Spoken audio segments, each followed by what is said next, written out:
Bini. Ciciri kereta de long temrugo kepada ada yang baik budi. Surat bang lipade kapadu muro tempo tunanyo di bang rabati. Kumujo hampa de tuhan taran tonyo kon ku jadro sang sang bunyo hanjadi. Lawan puta untung de ku camprung duro kunin ku manyo ikrung hati. Kadang elikan di bangkalang atau mengada ada kuni uturi otro tralon hayawa janto kepala sampong onade suci karena gedanyo di janto ni ba malamnya ledat seni macam dagam kadang pro ade engen ada kadi menari maka ke eno gamo putampo ni jauh kuda ade putedi yang merpati dek terbang ke dahan patak nadahan induknya mati tinggal dek hati gadis seorang mati jujur. Ayahnya jauh sudah berjalan ibu kandungan sudah lama di zaman dulu ade di zaman Jepang geradu Jepang datang kemari naik ke rumah acara pataan angkat nampang minta guntingnya motor tiang di dalam gudang segera ke medan dibawa lari tinggal dek hati gadis seorang siang dan malam menaruh hati tanah dek buah durian isi di dalam enak sekali. Oh, maafin berdua.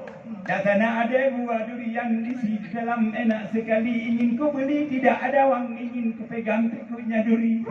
Seorang darah dan rupawan tubuh menawar di dalam hati. Ingin ku kawin tidak sewasan, ingin pacaran tangkap polisi. Ingin bawa lari ke kota Medan salah lengkuang apa yang terjadi.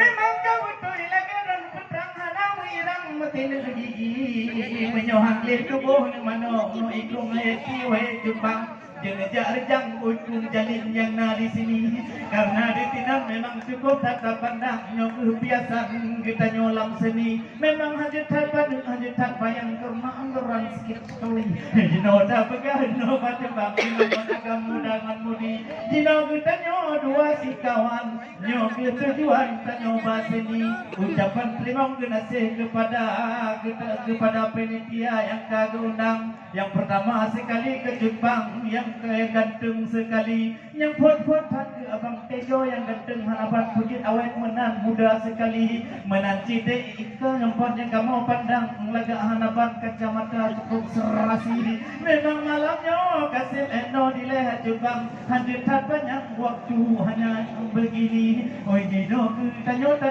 berjam sambung betul Jepang kita hadir ke sini berkat Pak Mariadi ketua DKA di Aceh besar kita tujuan katruh bang panggung di seni nyo ke eno terima kelate inong menagam yang kagum pesan oleh Bang Mudi Amin Nek Min yang tak ganteng tari bek mutaho inong menagam lun takut lain tujuan karena malamnya gawat sekali menyutu inang dengan agam lu takut main rod dalam dimainkan jari.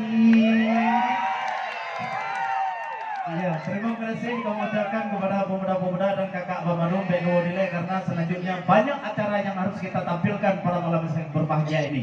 Kami ucapkan ribuan terima kasih kepada MC Nanan Yahya. Kami ucapkan